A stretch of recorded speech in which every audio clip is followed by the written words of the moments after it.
Bernard de Montréal, les forces occultes dans le monde. Mais c'est un mécanisme. Regarde, la Révolution américaine, c'était la franc-maçonnerie, les mêmes qui ont participé à la Révolution française.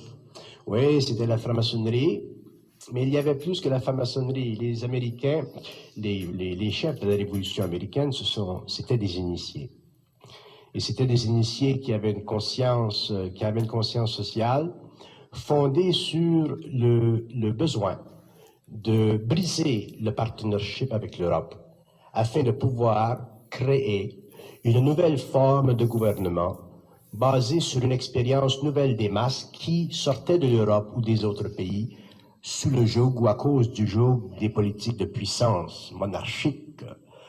Donc, effectivement, c'était des êtres qui appartenaient à la franc-maçonnerie parce que la franc-maçonnerie, essentiellement, représente les grandes valeurs chrétiennes.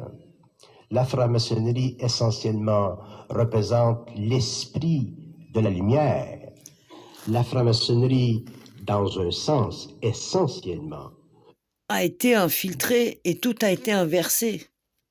Devrait être capable, sur notre planète, de créer des conditions d'évolution libres de son besoin du pouvoir politique. Le problème avec la franc-maçonnerie, ce n'est pas ses idéaux. Ses idéaux sont grands, ils sont respectables. Mais il y a des couches, il y a des sphères, il y a des lieux, il y a des pays où la franc-maçonnerie utilise le pouvoir. Et il y a des francs-maçonneries, des loges, des groupements qui ont utilisé le pouvoir à un tel point qu'ils sont devenus depuis quelques années une représentation extrêmement graphique de l'abus de pouvoir. Tous les scandales financiers, tous les scandales politiques reliés à la finance, tout le scandale relié au mouvement, au blanchissage des argents, ainsi de suite. Ça fait partie de ces mouvements insidieux. Vous savez que dans la politique, rendu à un certain niveau dans la politique, les hommes sont obligés de se rencontrer. Les hommes sont obligés de partager des idéaux communs. Les hommes sont obligés de s'entendre sur des principes d'action. Pourquoi? Parce que l'homme n'est pas arrivé au niveau de la politique à conscientiser son intelligence et à émettre dans le monde des idées qui ne sont aucunement colorées par la conscience astrale. Donc, dans la franc-maçonnerie, en elle-même, représente les chapiteaux spirituels d'une lumière, mais elle n'est pas parfaitement pure. Si elle était parfaitement pure, la franc-maçonnerie, elle agirait à d'autres niveaux, elle serait obligée de travailler dans des couches de conscience que même l'humanité ne saurait pas. Donc la franc-maçonnerie, c'est réellement un mouvement spirituel hermétique, plus ou moins hermétique de temps en temps, très hermétique dans d'autres, mais à l'échelle de la masse. C'est un mouvement de masse, la franc-maçonnerie, mais c'est un mouvement de masse qui est basé sur une certaine lumière spirituelle.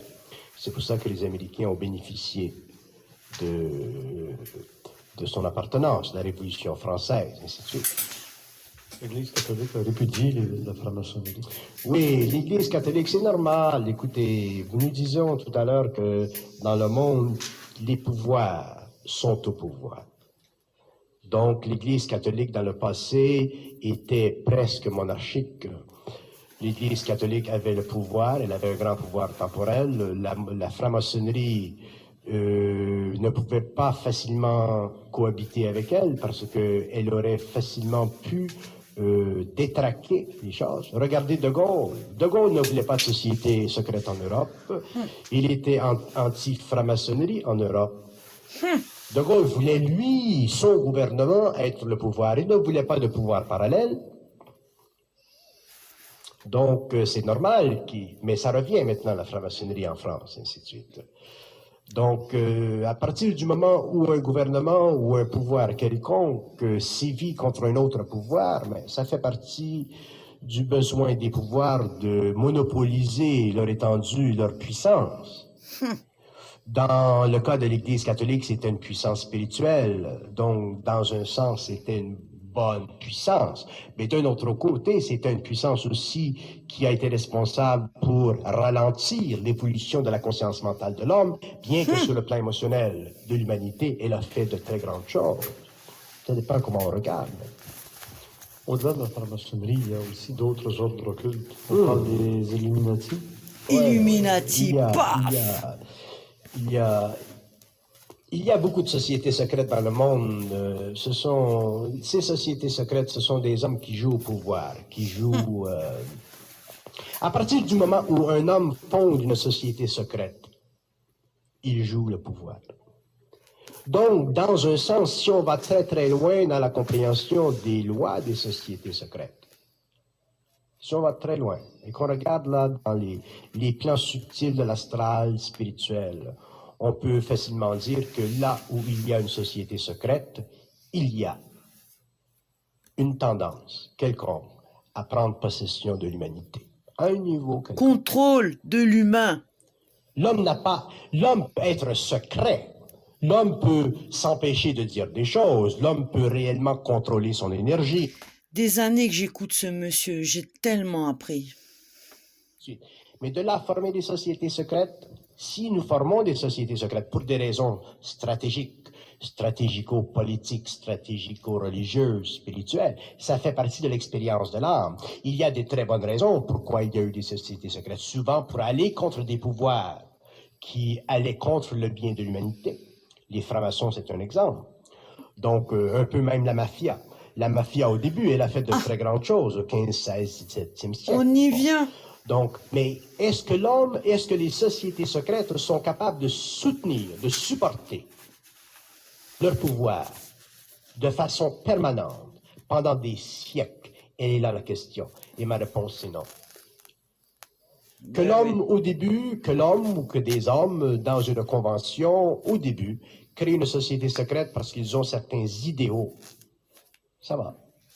Ils voient quelque chose, ils sont obligés d'agir en secret parce qu'il y a une oligarchie autour d'eux qui les empêche. Mais une fois que cette société secrète devient puissante, elle-même s'abreuve du besoin d'être puissante. Et à partir du moment où une société secrète cherche la puissance et qu'elle n'est pas capable d'elle-même de s'éliminer après avoir pris conscience qu'elle a fini son rôle, elle se fait astraliser. Donc, on peut dire que les sociétés secrètes, dans leurs mouvements originaux, sont d'ordre spirituel, du haut astral, et avec les temps, les siècles, la vibration descend, tombe, et éventuellement, ces sociétés sont manipulées par des forces astrales inférieures, et éventuellement, on a des scandales comme on a eu dernièrement. Vous savez, le pouvoir, supporter le pouvoir, sans astraliser le pouvoir, ça ne se fait pas par un être humain qui n'est pas conscient. Il faut qu'il y ait suffisamment de transparence dans l'ego pour laisser passer, laisser aller, dissoudre. Ça prend beaucoup de conscience dans l'ego. Et l'homme aura cette conscience. Il sera secret. Il aura des pouvoirs, ça fera partie de sa lumière, de sa conscience. Mais ce seront des pouvoirs qui ne seront plus de l'ordre des pouvoirs anciens. Ça fera partie de sa nature, ce sera une seconde nature.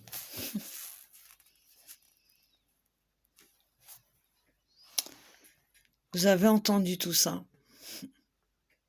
Les forces occultes dans le monde. Franchement, ceux qui ne le connaissent pas, je vous invite à vous intéresser sur les vidéos de Monsieur Bernard de Montréal. Cette vidéo date d'il y a plus de 20 ans au moins. Et il est décédé, ce grand monsieur. Oui. Allez passer des soirées, des nuits à l'écouter. Écoutez tout ce qu'il raconte. C'est passionnant. Surtout pour combattre ce qu'on combat aujourd'hui. Dans ce monde en déclin. Bientôt à sa fin. Puisque le changement est proche. Basculement bientôt. Le nouveau monde est déjà là. Eh oui.